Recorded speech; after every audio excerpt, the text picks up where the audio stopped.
Okay, last time આપણે ડિસ્ટ્રક્ટરનું થોડું explanation જોયું હતું. આજે આપણે જોઈ લઈએ ડિસ્ટ્રક્ટર શું છે એ. A destructor is a special function in our class. જેમ તમારું કન્સ્ટ્રક્ટર છે એવી જ રીતે ડિસ્ટ્રક્ટર પણ એક સ્પેશિયલ ફંક્શન છે which is use to destroy the object.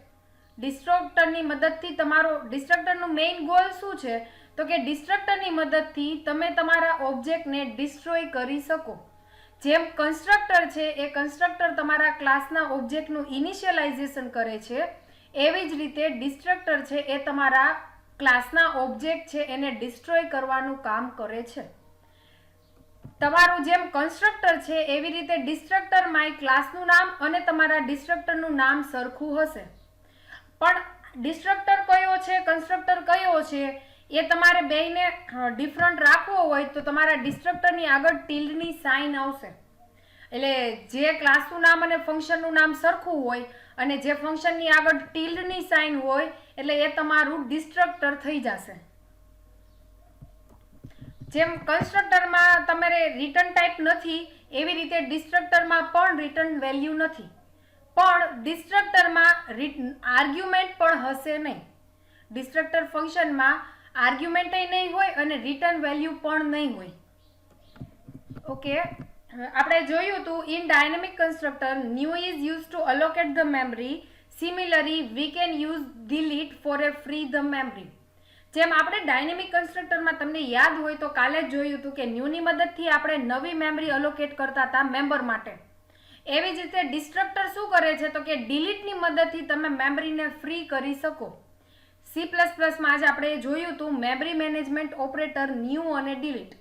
ન્યૂની મદદથી નવી મેમરી અલોકેટ થાય, ડિલીટની મદદથી એક્ઝિસ્ટિંગ મેમરી છે એ રિમૂવ થાય, ડિસ્ટ્રોય થાય. તો અહીંયા એક એક્ઝામ્પલ આપેલું છે. મેટ્રિક્સ છે એ મેટ્રિક્સ તમારો ડિસ્ટ્રક્ટર છે, એમાં મેં મારું શું કર્યું તો કે એરેના એક આઈ છે એ એને રિમૂવ કર્યા. પણ આ એક્ઝામ્પલ મને એટલો બધો સુટેબલ નથી લાગતો એટલે મેં મારી રીતે એક નવો એક્ઝામ્પલ લીધો છે. એકચ્યુઅલી આ બુકનો એક્ઝામ્પલ છે કે પી ને ડિલીટ કરે ને, પણ આટલો જ એક્ઝામ્પલ છે એટલે મને આ એટલું બધું નથી સુટેબલ લાગતો એટલે મેં મારી રીતે એક એક્ઝામ્પલ એડ કર્યો છે, એ આપણે જોઈએ. ઓકે, એક્ઝામ્પલ છે ઇન્ટીજર ઓબીજે નંબર. મારો એક ઇન્ટીજર વેરિયેબલ ડિક્લેર કર્યો છે. પબ્લિક સેક્શનમાં મારો એક ક્લાસનું નામ અને મારા ફંક્શનનું નામ સરખું છે. આ ક્લાસનું નામ ડિસ્ટ્રક્ટર છે, ફંક્શનનું નામ પણ ડિસ્ટ્રક્ટર છે. તમે ચેક કરો, રિટર્ન વેલ્યુ નથી, રિટર્ન ટાઈપ નથી, આર્ગ્યુમેન્ટ લિસ્ટ નથી. તો કન્સ્ટ્રક્ટરમાં ક્લાસનું નામ અને તમારા ઓબ્જેક્ટનું ક્લાસનું નામ અને ફંક્શનનું નામ સરખું હોય, ડિસ્ટ્રક્ટરમાં ક્લાસનું નામ અને ફંક્શનનું નામ સરખું હોય. તો હવે આ સિચ્યુએશનમાં શું જોવાનું તો કે તમારા ફંક્શનની આગળ ટિલ્ડની સાઇન છે તો કે ના, ટિલ્ડની સાઇન નથી. તો આ શું છે તો કે આ એક કન્સ્ટ્રક્ટર છે. કયા ટાઈપનો કન્સ્ટ્રક્ટર છે કોણ કહેશે? 3 ટાઈપના કન્સ્ટ્રક્ટર હોય. આમ એમાંથી આ કયા ટાઈપનો કન્સ્ટ્રક્ટર છે? ડિફોલ્ટ. Very good. તો મારો ડિફોલ્ટ કન્સ્ટ્રક્ટર મેં ક્રિએટ કર્યો છે, એમાં મેં જસ્ટ લખ્યું છે ઓબ્જેક્ટ ઇઝ ક્રિએટેડ, પછી એન્ટર યોર ઓબ્જેક્ટ નંબર. એક ઓબ્જેક્ટ ક્રિએટ થયો છે, તમે તમારા ઓબ્જેક્ટનો નંબર એન્ટર કરાવો. એ એન્ટર કરાવશે વેલ્યુ, એ મેં મારા ઓબીજે નંબરમાં સ્ટોર કરાવેલી છે. આ ઓબીજે નંબર શું છે તો કે ઓબીજે નંબર એક ઇન્ટીજર વેરિયેબલ છે. યુઝર એન્ટર કરાવે 1 તો 1 છે એ આ ઓબીજે નંબરમાં સ્ટોર થશે. એટલે ડિસ્ટ્રક્ટરમાં મેં એક મેસેજ પ્રિન્ટ કરાવ્યો છે અને એક વેલ્યુ હું યુઝર પાસેથી લઉં છું. આટલું જ મેં કર્યું છે. નેક્સ્ટ, હવે મારું ફરીથી આવ્યું ફંક્શનનું નામ ડિસ્ટ્રક્ટર, ઉપર મારા ક્લાસનું નામ ડિસ્ટ્રક્ટર છે, ફંક્શનની આર્ગ્યુમેન્ટ નથી, ફંક્શનની રિટર્ન ટાઈપ નથી. તો આ બધી ફંક્શનાલિટી કન્સ્ટ્રક્ટર માટે લાગુ પડે જ છે. તો અહીંયા એક નવી વસ્તુ છે, અહીંયા આગળ ટિલ્ડની સાઇન છે. હવે ટિલ્ડની સાઇન આવે એટલે આપણને ઓટોમેટિક મગજમાં લાઈટ થઈ જવી જોઈએ. ટિલ્ડની સાઇન છે એટલે આ શું હોય? ટિલ્ડની સાઇન હોય એટલે આ શું હશે? ડિસ્ટ્રક્ટર. Very good. ટિલ્ડની સાઇન છે એટલે આ ડિસ્ટ્રક્ટર છે. હવે ડિસ્ટ્રક્ટરમાં મેં શું કર્યું તો કે એક મેસેજ પ્રિન્ટ કરાવ્યો છે અને જે ઓબીજે નંબરની જે વેલ્યુ છે એ વેલ્યુ પ્રિન્ટ કરાવેલી છે. ઓકે, નેક્સ્ટ હવે મારું મેઇન સ્ટાર્ટ થાય છે.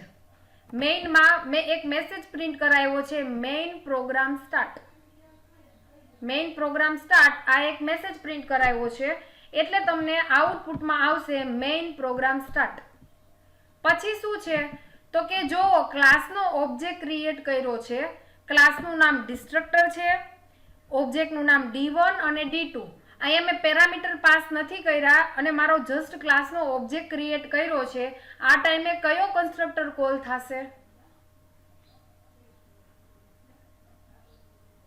આ ટાઈમે કયો કન્સ્ટ્રક્ટર કોલ થશે? ફરીથી ક્વેશ્ચન પૂછું. ક્લાસનું નામ, ઓબ્જેક્ટનું નામ, પેરામીટર એ પાસ નથી, કાંઈ વસ્તુ નથી, તો આ ટાઈમે તમારો કયો કન્સ્ટ્રક્ટર કોલ થાય? ત્રણમાંથી? Very good. તો ડિસ્ટ્રક્ટર D1 આટલું એક્ઝિક્યુટ થાય એટલે કમ્પાઇલર આ લાઈન એક્ઝિક્યુટ, આ ફંક્શન છે એ ફંક્શન એક્ઝિક્યુટ કરશે. Destructor object is created, enter your object number, અને યુઝર જે વેલ્યુ આપે એ વેલ્યુ પ્રિન્ટ એન્ટર કરાવશે. એટલે જોવો, object is created, enter your object number, તો યુઝરે એન્ટર કરાવ્યા છે 1. ઓકે, નેક્સ્ટ ફરીથી ડિસ્ટ્રક્ટર ક્લાસનું નામ અને ફરીથી એક ઓબ્જેક્ટ છે D2, તો આ ટાઈમે કયો કન્સ્ટ્રક્ટર કોલ થશે?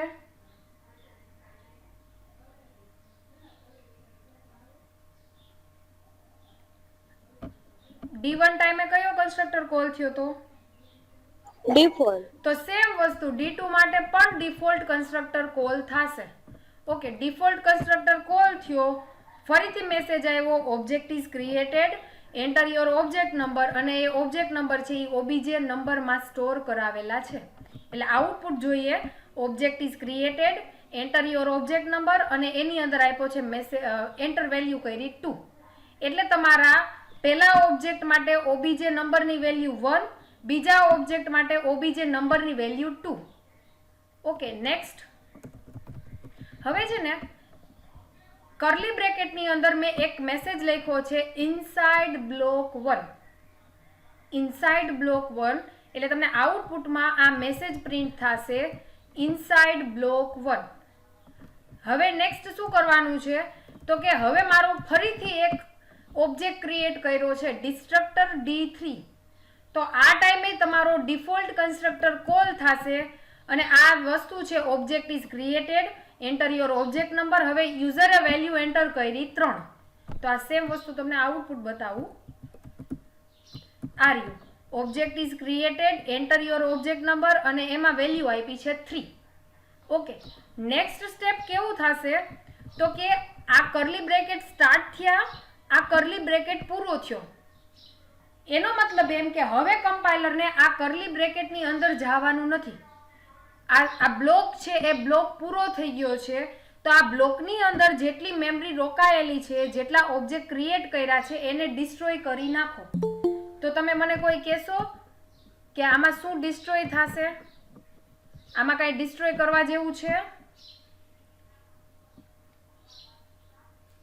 આ સી આઉટને ડિસ્ટ્રોય કરીને કાંઈ ફાયદો નથી. હા, આમાં એક વસ્તુ ડિસ્ટ્રોય કરવી પડશે. કોને? તો કે તમારા ઓબ્જેક્ટને. તો તમારે આ કર્લી બ્રેકેટ અહીંયા પૂરો થશે એટલે ઓટોમેટિક ડિસ્ટ્રક્ટર કોલ થશે. જો તમે ઓટોમેટિક ડિસ્ટ્રક્ટર કોલ થશે એટલે આ કોડ એક્ઝિક્યુટ થશે. સી આઉટ કરી ઓબ્જેક્ટ ઇઝ ડિલીટેડ, આ મેસેજ પ્રિન્ટ થશે અને તમને મેસેજ આવશે કયો ઓબ્જેક્ટ ડિલીટ થયો. તો અહીંયા ઓબીજે નંબર છે, એ ઓબીજે નંબરમાં કઈ વેલ્યુ આવશે? કોઈ મને કહેશે? ડિસ્ટ્રક્ટર D3 માટે કઈ વેલ્યુ આવશે? કોઈ કહેશે મને? 3. Very good, very good. તો તમને આઉટપુટ બતાવું.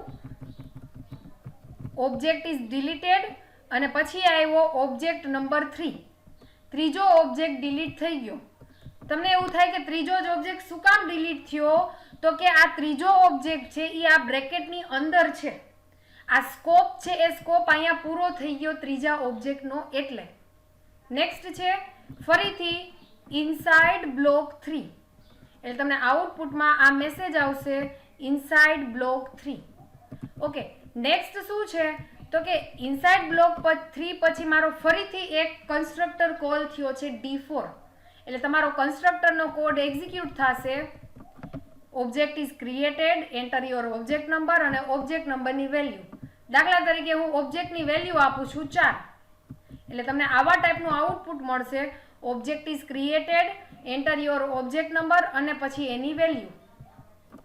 ઓકે, આમાં કોઈને પ્રોબ્લેમ છે?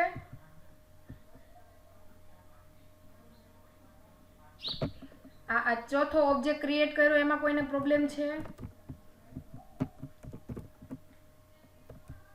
ઓકે, આઈ હોપ નહીં હોય એવું હું કન્સિડર કરું છું. નેક્સ્ટ શું કરવાનું છે તો કે હવે છે ને આ લાઈન આ બ્લોક છે એ બ્લોક પૂરો થઈ ગયો.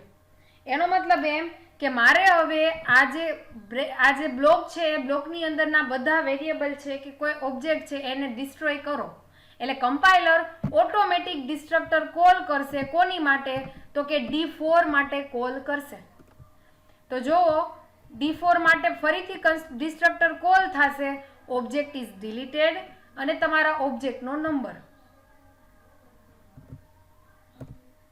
Okay, wait, are object is number 4 અને તમારો ઓબ્જેક્ટ છે એ ઓબ્જેક્ટ ડિલીટ થઈ ગયો. ઓકે, નેક્સ્ટ શું છે તો કે ઓકે આ બ્લોક પતી ગયો. હજી મારું ઇન્ટીજર મેઇનનો બ્લોક બ્રેકેટ છે એ બ્રેકેટ પૂરો નથી થયો. હજી એક મેસેજ છે exit main function get CH અને પછી આ બ્રેકેટ આવ્યો. આ શેનો એકચ્યુઅલી બ્રેકેટ છે તો કે તમારા મેઇનનો બ્રેકેટ છે. ઓકે, મેઇનના બ્રેકેટમાં આ જેવો બ્રેકેટ પતે એટલે તમારો વારાફરતી જે ઓબ્જેક્ટ ક્રિએટ કર્યા છે એ ઓબ્જેક્ટ રિમૂવ થતા જશે. એટલે હવે મારો કયો ઓબ્જેક્ટ રિમૂવ થશે તો કે D2 રિમૂવ થશે. પછી મારો D1. તો D2 માટે તમારો ડિસ્ટ્રક્ટર કોલ થાય એટલે ફરીથી ઓબ્જેક્ટ ઇઝ ડિલીટેડ અને પછી ઓબ્જેક્ટનો નંબર. સેમ વસ્તુ D1 માટે object is deleted, object number 1. Ready? ચલો, આમાં કોઈને કન્ફ્યુઝન છે? ઓબ્જેક્ટ ઇઝ ડિલીટેડ અને object number, object is deleted, object number. આમાં કોઈને કન્ફ્યુઝન છે?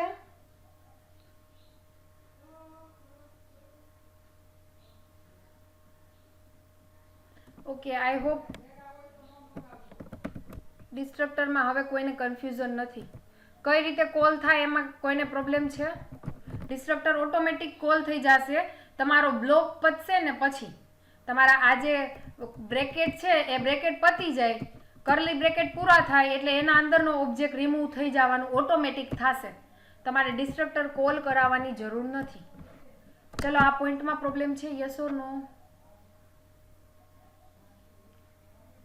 પલક? નો. ઓકે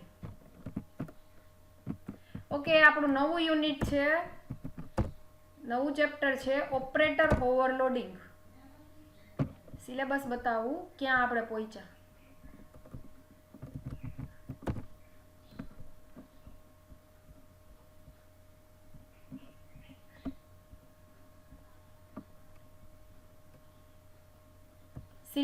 સિલેબસ વાઇઝ જોઈએ ને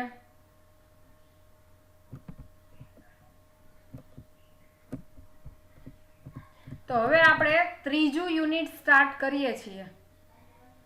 સિલેબસ વાઇઝ જોઈએ તો આપણે ત્રીજું યુનિટ સ્ટાર્ટ કરીએ છીએ operator overloading and type conversion અને પછી છે એ છે ઇનહેરિટન્સ. એટલે એકચ્યુઅલી તમારા બુકમાં પાછા આ આખા યુનિટના 2 ચેપ્ટર હશે. એટલે અત્યારે તમારી બુક વાઇઝ જોઈએ તો આપણે છે ને 6થું ચેપ્ટર સ્ટાર્ટ કરીએ છીએ. 6થું ચેપ્ટર છે એ છે ઓપરેટર ઓવરલોડિંગ.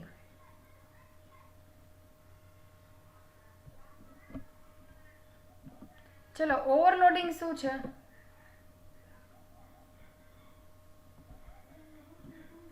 ઓવરલોડિંગ એટલે શું? ફંક્શન ઓવરલોડિંગ આપણે સ્ટડી કરી ગયા છીએ એટલે ક્વેશ્ચન પૂછ્યો છે. ઓવરલોડિંગ એટલે શું યાદ છે કોઈને?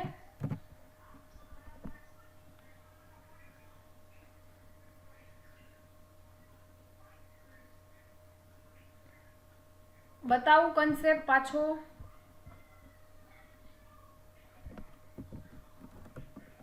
ઓકે બતાવું ચલો. ઓકે એક્ઝામ્પલ બતાવું. યાદ આવ્યું ફંક્શન ઓવરલોડિંગ? ઓવરલોડિંગ એટલે શું? કોઈને યાદ છે?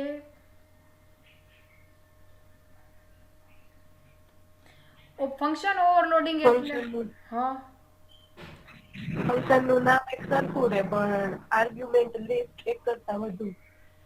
ઓકે ફંક્શન ઓવરલોડિંગ એટલે શું? તો કે તમે જેમ કીધું એમ ફંક્શનનું નામ સરખું હશે, list of argument, type of argument different હશે. તમે અહીંયા જુઓ લિસ્ટ ઓફ આર્ગ્યુમેન્ટ એ અલગ છે અને બધા એના ડેટા ટાઈપ અલગ છે. તો આને કહેવાય ફંક્શન ઓવરલોડિંગ. આપણે ફંક્શન ઓવરલોડિંગ સ્ટડી કરી ગયા છીએ. આપણે ફંક્શન ઓવરલોડિંગ અત્યારે નથી જોવાનું. અત્યારે આપણે ઓપરેટર ઓવરલોડિંગ જોવાનું છે. તમારા ઓપરેટર છે એ 3 ટાઈપના હોય, યુનરી, બાઇનરી અને ટર્નરી. યુનરી ઓપરેટર એટલે શું અને બાઇનરી ઓપરેટર એટલે શું?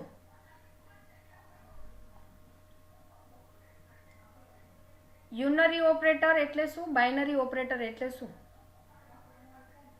આપણે છે ને આજે યુનરી ઓપરેટર અને બાઇનરી ઓપરેટર છે ને એનું જ ઓવરલોડિંગ કરવાનું છે. પણ યુનરી ઓપરેટર કોને કહેવાય અને બાઇનરી ઓપરેટર કોને કહેવાય? કોઈ કહેશે? યુનરી ઓપરેટરમાં એક જ ઓપરેટર ને ઓપરાન્ડ હોય. હા અને બાઇનરીમાં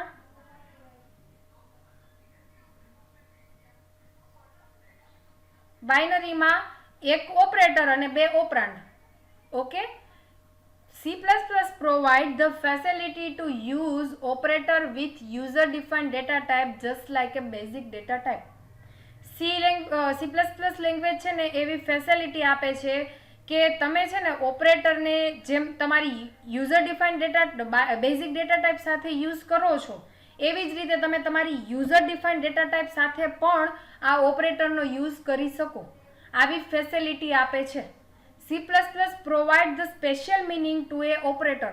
તમારા ઓપરેટર ઓલરેડી આવેલા જ છે, પડેલા જ છે, પણ એ ઓપરેટરને એક પાછો નવો મિનિંગ આપવા માટે આ કન્સેપ્ટ છે. By operator overloading, we can provide the new definition to a operator. It is known as the operator overloading. Operator ઓવરલોડિંગનો સિમ્પલ મિનિંગ શું થયો?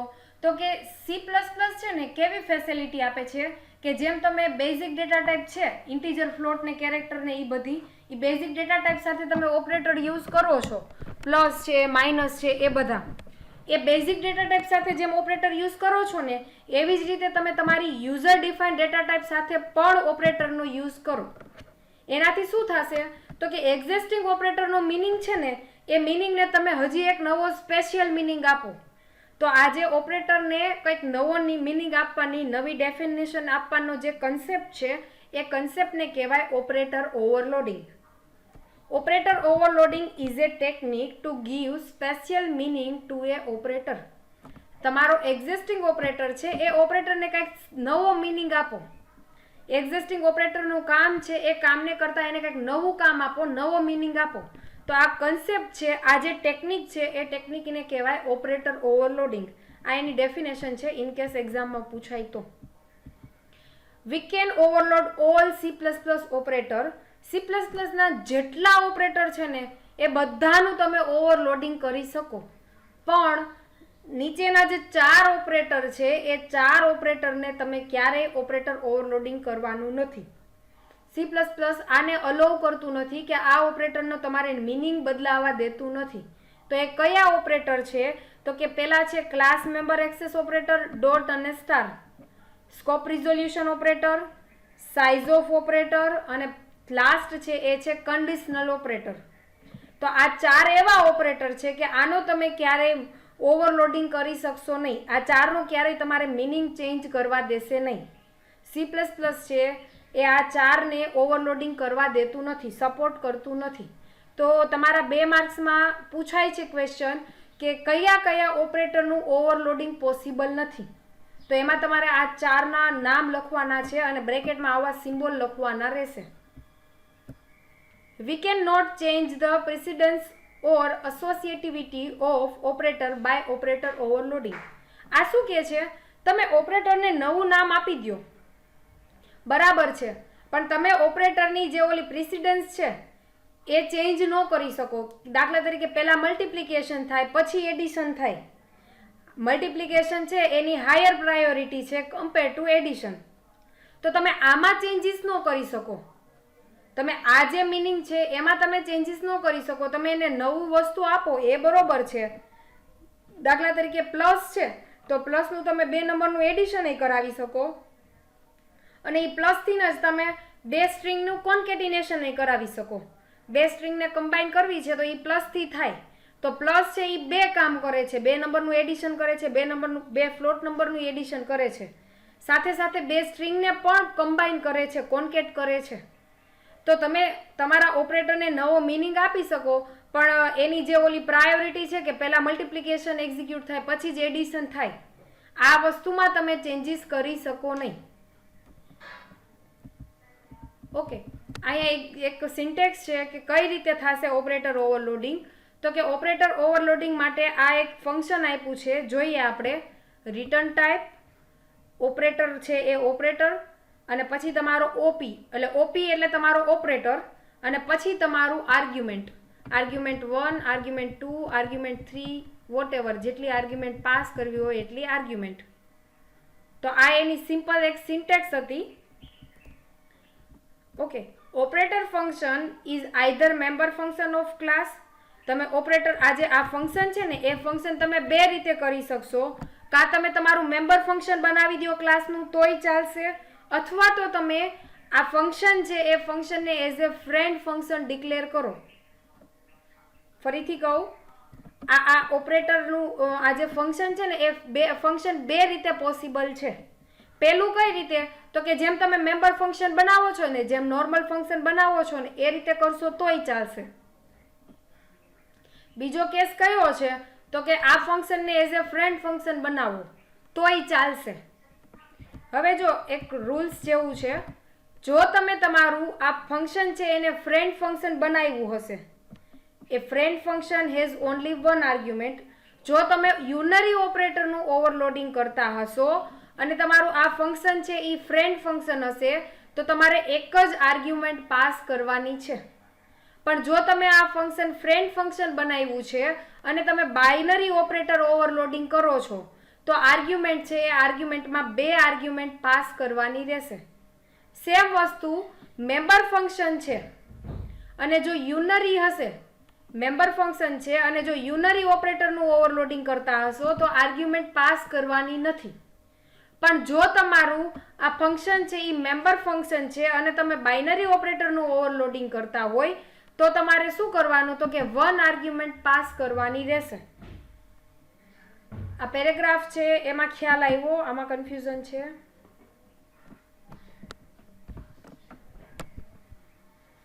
આના એક્ઝામ્પલ આવશે એટલે ખ્યાલ આવશે. અત્યાર સુધીમાં પ્રોબ્લેમ છે? આ એકચ્યુઅલી આપણે બધુંય જોવાનું છે. Unary operator overloading using member function and friend function, binary operator overloading using friend function and member function. આ 4 પોઈન્ટ આપણે જોવાના જ છે. ત્યારે આ વસ્તુ આવશે એટલે ખ્યાલ આવશે. ક્યારે કેટલી આર્ગ્યુમેન્ટ પાસ કરવી ને એ ખ્યાલ આવી જશે. Okay, operator function can be a call by using following 2 way. Operator function તમે 2 રીતે કોલ કરાવી શકો. એના 2 અલગ અલગ રસ્તા આપેલા છે, 2 અલગ અલગ મેથડ આપેલી છે. એમાં પહેલું મેથડ કઈ છે? તો કે જેમ તમે નોર્મલ ફંક્શન કોલ કરાવો છો ને એવી જ રીતે કોલ કરાવો. તો પહેલા નોર્મલ ફંક્શનમાં તમે યુનરી ઓપરેટરને કોલ કઈ રીતે કરાવવાનું? તો કે ઓબ્જેક્ટનું નામ, ઓપરેટર અને તમારો જે તમે ઓપરેટર ઓવરલોડ કર્યો છે એ. આ ઓપી છે એ શું છે? તો કે તમારો પ્લસ ઓપરેટર ઓવરલોડ કર્યો હોય તો અહીંયા ઓપીની જગ્યાએ આવશે પ્લસ, અને પછી તમારા ઓપરાન્ડ, પછી તમારું આર્ગ્યુમેન્ટ. બાઇનરી માટે શું? તો કે ઓબ્જેક્ટનું નામ, ઓપરેટર, પછી ઓપી અને પછી તમારી 2 ઓપરેટર, ઓપરેટર 1 અને ઓપરેટર 2. તો આ બાઇનરી હતું. બાઇનરી ઓપરેટર ઓવરલોડિંગ જસ્ટ કઈ રીતે નોર્મલ ફંક્શનથી કોલ થાય એ હતું. નેક્સ્ટ છે તમે જેમ એક્સપ્રેશન કોલ કરાવો છો, દાખલા તરીકે a પ્લસ બી કરાવો છો, a માઇનસ બી કરાવો છો, આ નોર્મલ છે, આ નોર્મલ એક્સપ્રેશન કોલ કરાવો છો, એવી જ રીતે તમે આ ઓપરેટર ઓવરલોડિંગના જે ફંક્શન છે એ ફંક્શનને પણ કોલ કરાવી શકો. જો તમારું યુનરી ઓપરેટર ઓવરલોડિંગ હશે તો તમારે આ રીતે કોલ કરવાનું રહેશે. ઓપી એટલે તમારો ઓપરેટર અને પછી ઓપરાન્ડ. ઓપરાન્ડમાં કોઈ પણ વસ્તુ આવી શકે, અથવા પહેલાં ઓપરાન્ડ આપો અને પછી ઓપરેટર આપો તોય ચાલે. બાઇનરી માટે તો કે ઓપરાન્ડ 1, ઓપરેટર, ઓપરાન્ડ 2. દાખલા તરીકે ઓપરાન્ડ 1 છે એ ઓપરાન્ડ 1, પછી ઓપરેટર માઇનસ અને ઓપરાન્ડ 2. તો આ રીતે તમે તમારા જે ઓલા ફંક્શન છે એ ફંક્શનને કોલ કરાવી શકો. સિમ્પલ મેથડથી તમારે યુનરી અને બાઇનરી બેયનું આપણે કોલિંગ જોયું, અને જસ્ટ એક્સપ્રેશનથી કોલ કરવામાં આપણે યુનરી અને બાઇનરી બેયનું કોલિંગ જોયું છે. આ 1 by 1 છે ને, એક એક વસ્તુ આવશે ને એટલે તમને આમ ડીપમાં ખ્યાલ આવી જશે.